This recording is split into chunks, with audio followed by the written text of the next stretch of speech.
Olá, tudo bem? Usando o marcador Jogo da Velha só para questionar, vamos a mais uma questão de constitucional sobre o que? Sobre o direito de expressão e outros direitos. Vamos à assertiva. A assertiva fala o seguinte: é livre a expressão de atividade intelectual, sendo vedado qualquer censura ou classificação. E agora, essa assertiva está certa ou errada?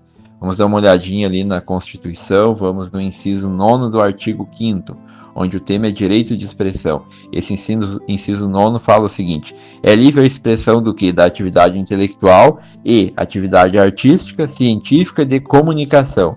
Fala também que é independente de censura ou licença. Só que tem um detalhezinho, não há censura. Entretanto, há um controle indicativo, ou seja, uma classificação por faixa etária. Nesse caso, se a gente for olhar a afirmativa que fala que é livre a expressão da atividade intelectual, sendo vedado qualquer censura ou classificação. Sim, as atividades intelectuais têm classificação etária por idade, então essa assertiva está incorreta. É bom comentar também que uma dificuldade nessa classificação encontra-se na internet, onde não se sabe o que os filhos estão assistindo, então isso é uma dificuldade para os pais. Continuando então ainda o direito constitucional sobre o direito de expressão e outros direitos, tem também o direito que fala sobre a intimidade, a vida privada, a honra e a imagem. Nesse caso, esse assunto é tratado no inciso 10º do artigo 5º, que fala o seguinte: são inviolável a intimidade, a vida privada, a honra e a imagem das pessoas, assegurado o direito de indenização por dano material ou moral decorrente de sua violação. Ou seja, a intimidade ela é personalíssima, diz respeito somente à pessoa e não a terceiros. Exemplo, exclusão de uma pessoa de um concurso por motivo de tatuagem visível. Pode ferir esse princípio, ou seja, a intimidade, a vida privada e o que é personalíssimo da pessoa. Apesar de, ou o dano moral ou material, eles se somam, ou seja, só porque tu vai cobrar dano moral não quer dizer que não vai cobrar dano material, eles podem se somar numa ação caso você ache que foi violada a sua intimidade, a sua vida privada, a sua honra e a sua imagem.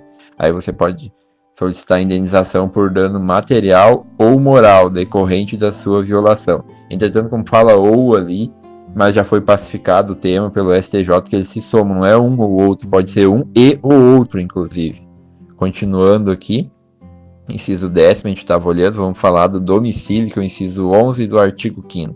O inciso 11 do artigo 5º fala o seguinte: a casa é asilo inviolável do indivíduo, ninguém nela podendo penetrar sem consentimento do morador, salvo em caso de flagrante delito ou desastre, ou para prestar socorro, ou durante o dia por determinação judicial. Então, ou seja, a casa é todo o habitáculo ou compartimento habitável, inclusive um escritório. Também é considerado casa motorhome, boleia de caminhão, container, ambos quando parados, claro. É bom observar que em caso de flagrante de delito ou desastre, pode-se entrar de noite e de dia na casa da pessoa. De dia, o dia, né, pelo conceito metafísico, é do alvorecer ao crepúsculo. Já pelo Código Civil, o dia se entende das 6 às 20 horas. É bom lembrar que em caso de determinação judicial, pode-se adentrar somente durante o dia. Entretanto, em caso de consentimento, claro, pode entrar durante a noite também, né? Outra coisa, se entrar durante o dia, pode permanecer até efetivar a determinação judicial, mesmo que para isso tenha que entrar noite adentro, então é uma coisa interessante. E é por isso que as prisões são cumpridas de manhã cedo, às 6 horas, e também para achar a pessoa dormindo, né? Porque a partir das 6 às 20 horas é possível entrar nas casas por determinação judicial. Na parte da noite, sim, somente com consentimento do morador. Lembrando que, havendo consentimento, é possível entrar a qualquer hora, é claro.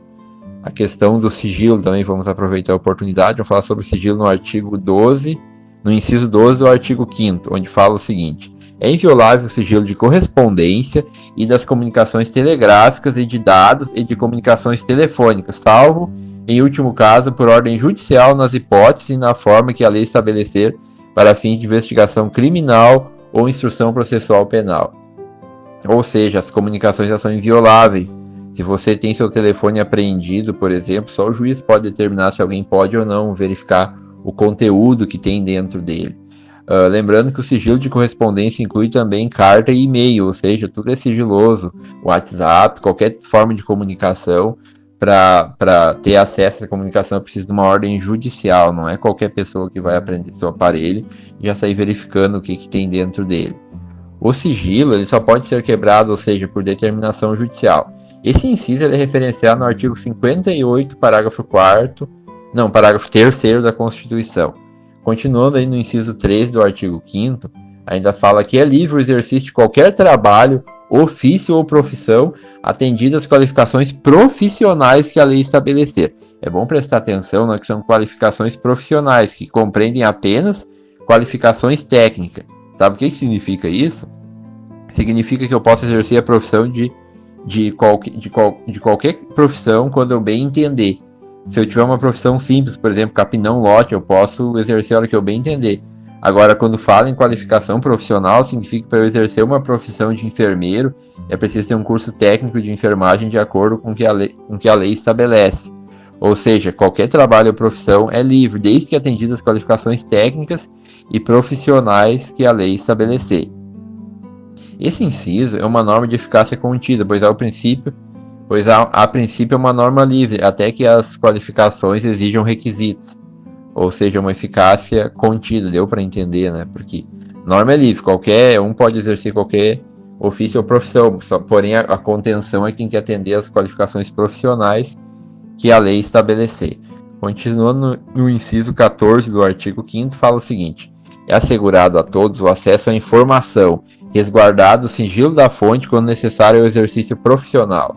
O que é o sigilo da fonte? O sigilo da fonte é resguardado somente por motivos profissionais, exemplo, jornalistas, médicos, psiquiatras, psicólogos e padre. Porém, o padre somente no exercício das funções sigilosas, ou seja, nas funções religiosas dele, não sempre. Vou fazer um resuminho então do Constitucional, artigo 5º, inciso 9 ou 14, que teve os seguintes temas.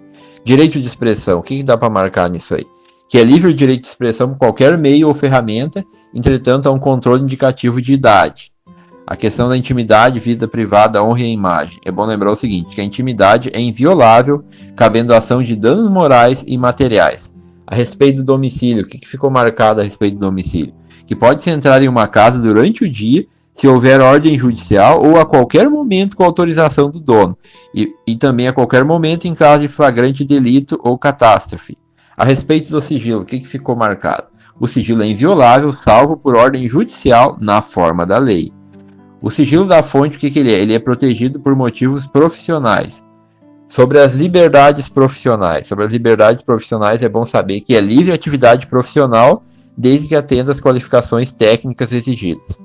Então seria isso por enquanto, lembrando que vai ficar salvo esse material usando o marcador Jogo da Velha só para questionar, é possível localizar nas redes sociais, inclusive no YouTube.